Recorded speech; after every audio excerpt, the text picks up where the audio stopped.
Kisah Abu Nawas, tentang menjual raja. Suatu ketika, Abu Nawas berkeinginan ingin menunjukkan sesuatu kepada Baginda Raja Harun ar-Rasyid. Abu Nawas bertekad untuk menjadikan Baginda Raja sebagai budak dan menjualnya kepada seseorang. Hal ini dilakukan Abu Nawas tidak lain adalah agar Baginda Harun al-Rasyid dapat mengetahui jika di negerinya masih terdapat praktek jual beli manusia yang dijadikan budak. Abu Nawas segera berangkat menuju istana menemui Baginda Raja. Ketika tiba di istana, ia mulai mengutarakan maksud kedatangannya kepada Baginda Raja. Abu Nawas berkata, "Ampun Baginda, hamba ingin mengatakan sesuatu yang mungkin Baginda tertarik untuk mengetahuinya. Katakanlah wahai Abu Nawas," kata Baginda penasaran. Abu Nawas kemudian menjawab, "Jika Baginda ingin mengetahuinya maka hendaklah Baginda ikut dengan hamba dan mengikuti apa yang hamba katakan, kemudian Baginda harus menyamar menjadi rakyat biasa agar tidak diketahui." "Kenapa harus seperti itu?" tanya Baginda. "Itu jika Baginda benar-benar ingin melihatnya, jika Baginda tidak mau tidak apa-apa," kata Abu Nawas. Karena rasa penasaran yang begitu besar, Baginda kemudian mengikuti perkataan Abu Nawas dan segera bersiap-siap. Beliau menyamar sebagai rakyat biasa agar tidak ada orang yang mengenalinya. Abu Nawas dan Baginda segera berangkat menuju suatu tempat yang jauh. Setibanya di sebuah hutan, Abu Nawas mengajak Baginda untuk beristirahat di bawah sebatang pohon dan meminta Baginda agar menunggunya di sana. Sementara itu Abu Nawas pergi ke suatu tempat yang tidak begitu jauh menemui seorang Baduy yang bekerja sebagai tukang jual beli budak. Setelah Abu Nawas mengutarakan maksudnya, Baduy itu kemudian mengajak Abu Nawas untuk melihat calon budak yang akan dijual tersebut secara langsung. Akan tetapi Abu Nawas menolaknya dan menyarankan agar melihatnya dari jarak jauh saja. Abu Nawas beralasan jika ia tidak tega menjual budak itu di hadapannya secara langsung karena calon budak itu merupakan teman dekatnya. Baduy itu kemudian menyetujui saran Abu Nawas dan segera membuatkan surat perjanjian jual beli yang menyatakan Baduy itu memiliki hak penuh atas budak yang dibelinya.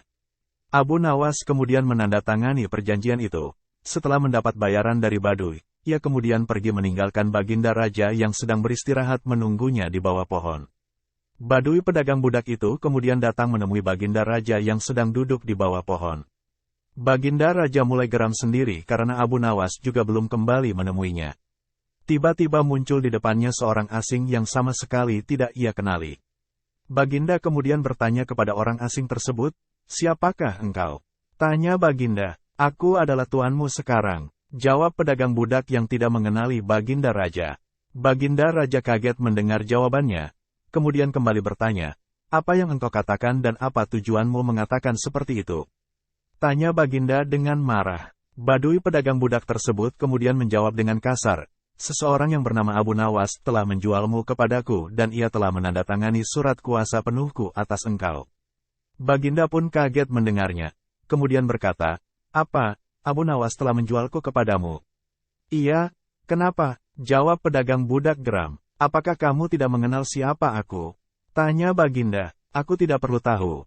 Yang jelas aku sudah membelimu dan sekarang engkau telah menjadi budakku," jawab Baduy itu. Si Baduy pedagang budak yang sudah sangat geram, kemudian menyeret Baginda Raja karena terlalu banyak bicara dan membawa ke tempatnya untuk dipersiapkan dan dijual kembali. Ketika sampai di rumah, Baduy tersebut memberikan Baginda sebilah kapak dan memerintahkan Baginda untuk membelah kayu yang sudah menumpuk di belakang rumahnya. Dengan hati kesal Baginda Raja mulai mengerjakan perintah Baduy tersebut dalam terik matahari. Namun Baginda Raja tidak mengetahui cara membelah kayu dan memegang kapak dengan benar seperti yang dilakukan orang biasa. Melihat keadaan itu, Baduy tersebut kemudian memarahi Baginda Raja, "Dasar budak bodoh. Bagaimana bisa pekerjaan semudah itu tidak bisa engkau lakukan? Menyesal aku membelimu," kata Baduy itu marah. Baduy itu kemudian memberikan contoh cara memegang kapak dan membelah kayu yang benar kepada Baginda Raja. Akan tetapi Baginda tetap tidak bisa melakukannya dengan benar. Baduy tersebut kemudian kembali memaki-maki Baginda Raja. Karena sudah tidak tahan dengan makian si Baduy, dengan nada marah Baginda Raja kemudian mengatakan kepada si Baduy, "Hai Baduy, aku sudah tidak sanggup melakukan ini," kata Baginda. Mendengar budaknya yang tidak patuh, Baduy tersebut marah dan memukuli Baginda Raja hingga terjatuh. Baginda Raja menjerit kesakitan dan berteriak kepada si Baduy, "Hai Baduy, berhentilah memukuliku. Aku ini adalah rajamu," kata Baginda sembari menunjukkan tandanya. Badui itu sangat terkejut, ia tidak percaya kalau budak yang dibeli adalah Baginda Raja. Ia segera bersujud memohon ampunan Baginda. Karena ketidaktahuannya, Baginda Raja kemudian mengampuninya dan memerintahkan ia agar berhenti dari pekerjaannya jika tidak ia akan dihukum berat. Baginda Raja kemudian kembali ke istana. Ia sangat murka kepada Abu Nawas, yang meskipun telah menunjukkan kepadanya akan perilaku sebagian rakyatnya di luar istana. Akan tetapi cara yang dilakukan Abu Nawas dengan menjualnya sangat tidak pantas ia terima. Baginda berjanji akan menghukum berat Abu Nawas.